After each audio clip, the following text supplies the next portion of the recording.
Hey, welcome back to episode 9, of season 1 of Crowned Green Podcast.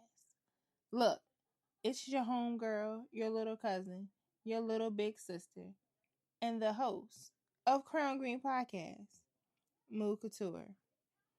And today, I am super excited because we have a special topic at hand. But before we can get into this episode, I want to come to you all as humbly and honestly as I can. I owe you all an apology.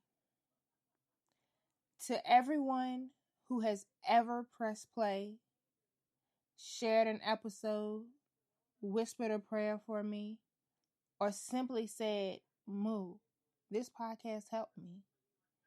I hear you, and I am so sorry for disappearing. Life got loud.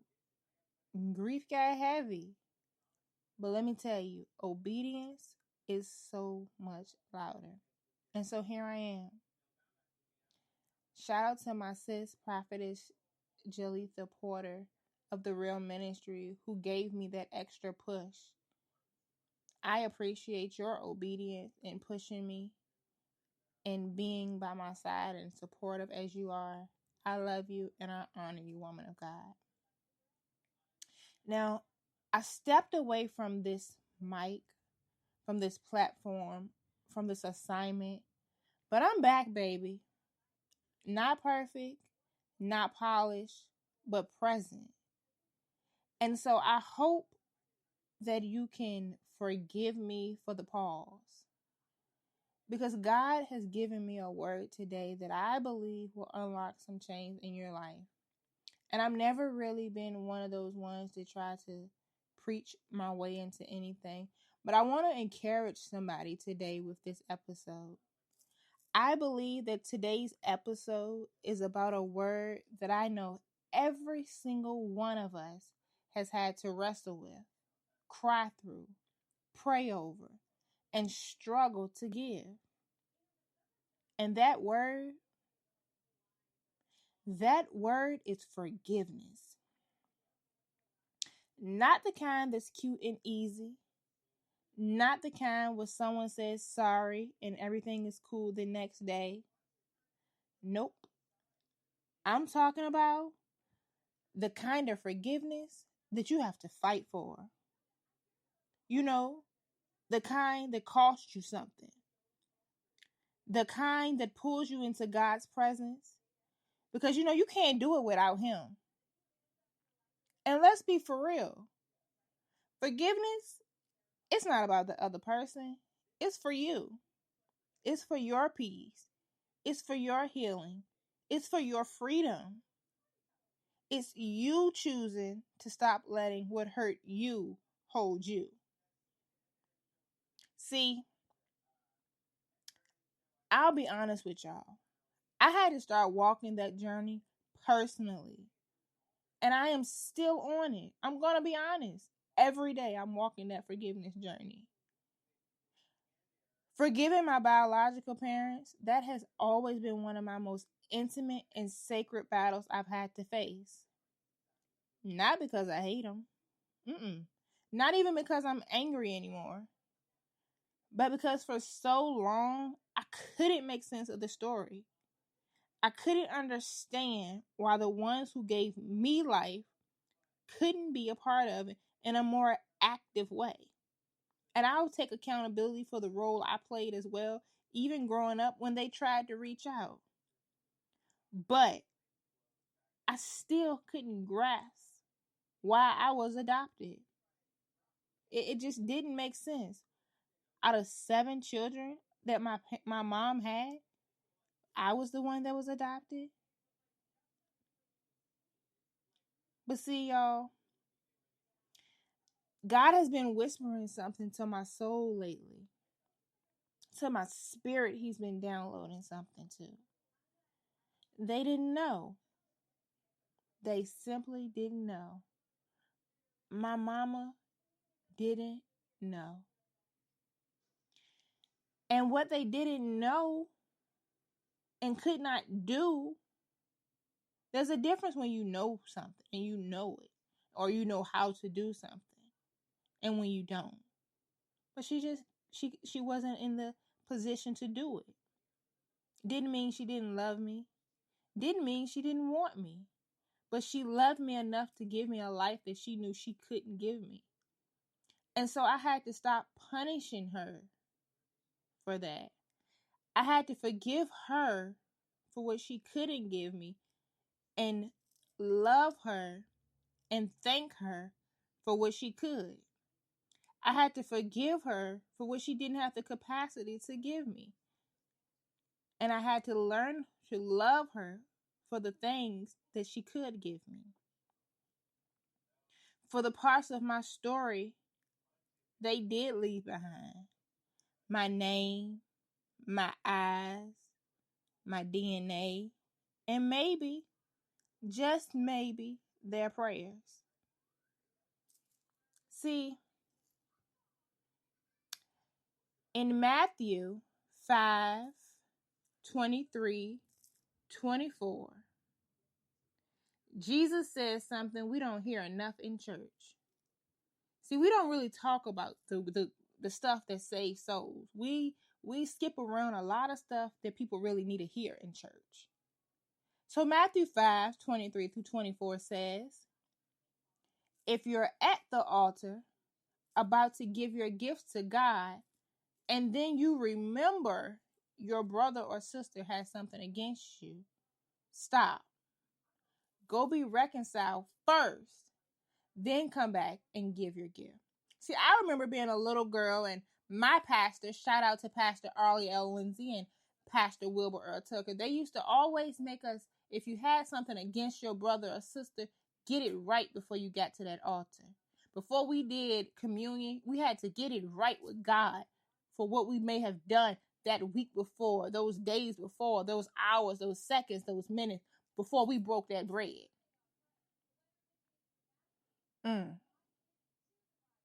See, and I just feel like in that moment that God is telling us our praise can wait, but forgiveness can't.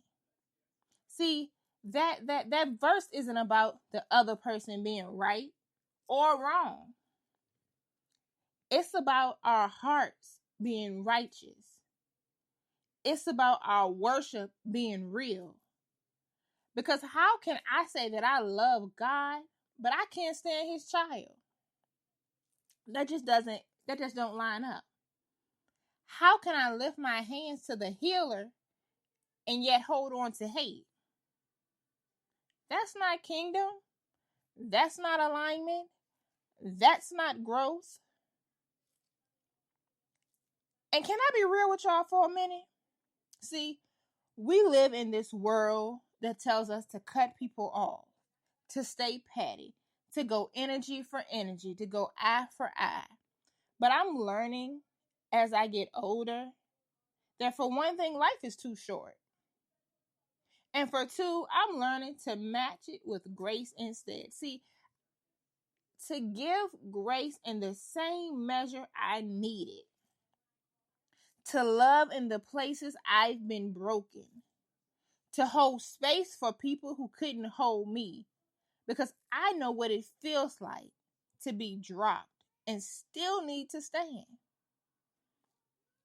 See, I'm just, I like to read a lot. So I read these urban fiction books about, people growing up in the hood, and not to be rude or anything, but let's just keep it 100, okay? So in these books, most of the communities are from where forgiveness ain't taught. It's survival. And so where I'm saying I'm good is easier than saying I'm hurt. Because it's so much easier to tell somebody, yeah, I'm good, than to sit down and explain to them what you're carrying in your heart. Where we laugh off pain but cry in silence. Where we joke about being injured and hurt and trauma. But then we end up on our ride back home with crying. When we hang up the phone, we're filled with so much emotion. But see, I'm done with being silent. Because silence doesn't heal. Truth does. Shout out to the Porters. That's some of their word right there. See, there's people I'll never get closure from. And still, I'm choosing to forgive. Not because they asked, not even because they changed, but because mood is changing. And I can't carry what God is calling me to carry and carry unforgiveness. Because unforgiveness outweighs everything because it's too heavy for you to be able to pick up anything else. Unforgiveness blocks your blessings. Unforgiveness blocks your happiness, your joy, your peace. It just costs too much altogether for me to hold. And I don't know about anybody else, but I refuse to hold it anymore. I refuse to allow that to block me from what God is trying to take me.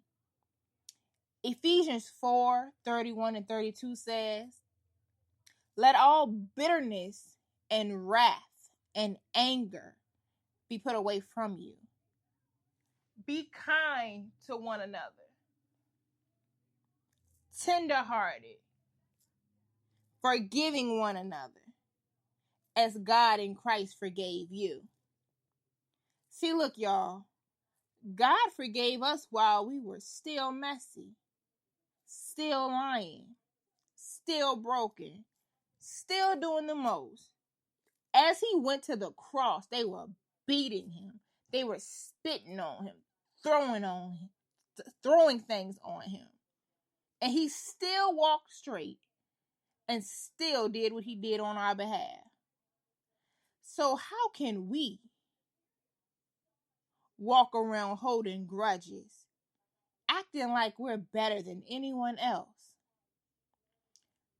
Forgiveness ain't weakness. It's worship.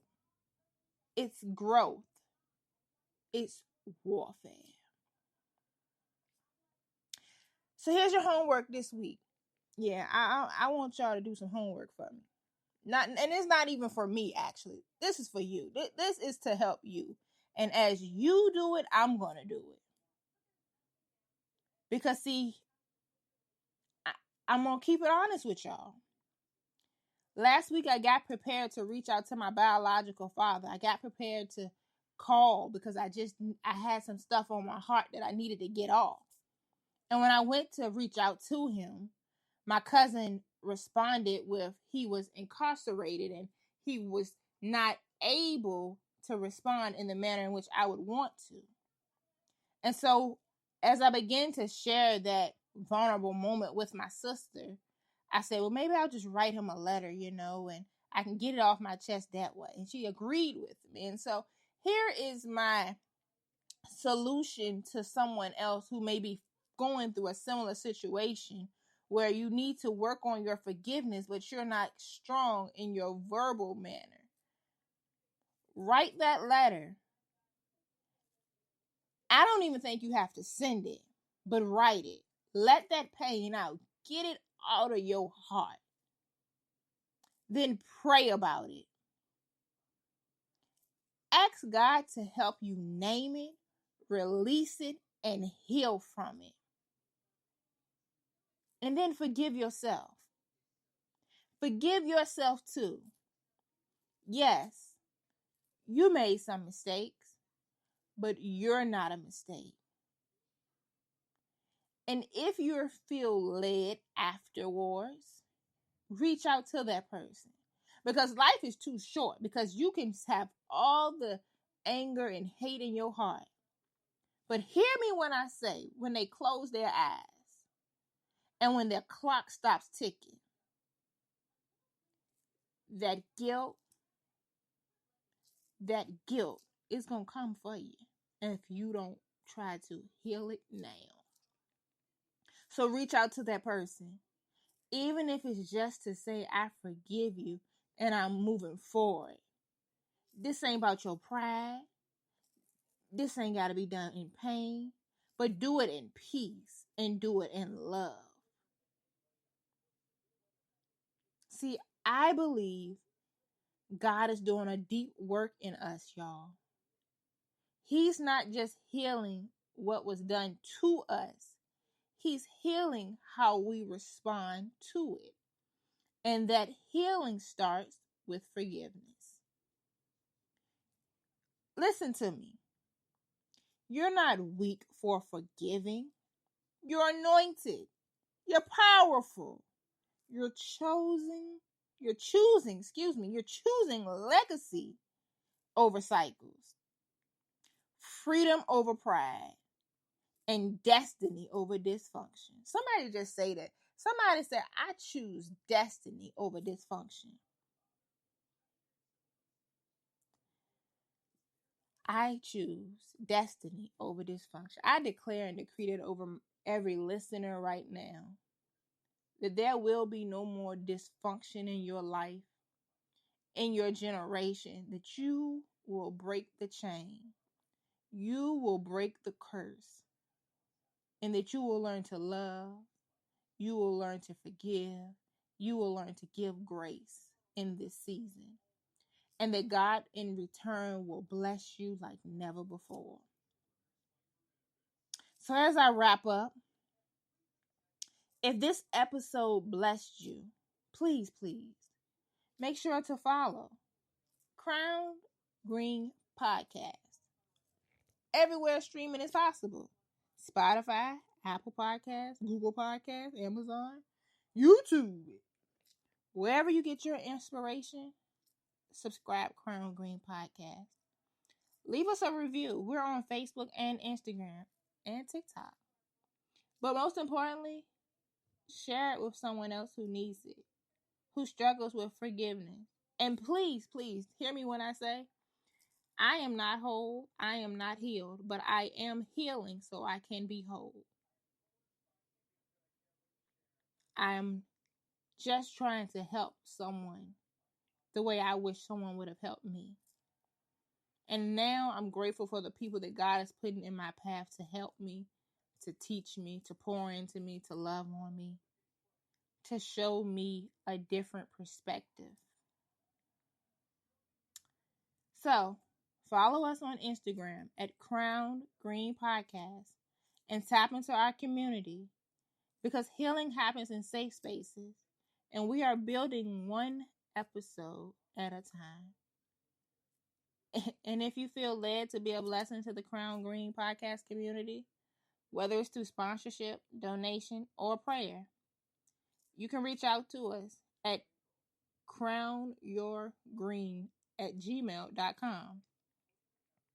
Your giving helps us grow, reach more souls, and keep bringing real, raw, and redeemed conversations to the table. Shout out to all of our sponsors and supporters, from the Crown Green community to the women and the men. Because, baby, in season 2, the fellas have put their crowns on and they are ready to step into their green too. So shout out to the fellas as well, who pray with me, who pray for me, to the ones who've given, sown, or just showed up. I see you. I feel your love. And I thank you. To my family, my spiritual sisters, and every single listener, you are the reason I'm back. This is way more than a podcast. This is a movement. And we are only just beginning. This is your girl Moo, and this is episode 9 of the Crown Green Podcast, where healing meets the throne, grace meets growth, and where we remember that we are always royal and always growing. Stay royal, stay growing, stay free. Step into your green. I'll see y'all next time. I love y'all. Peace.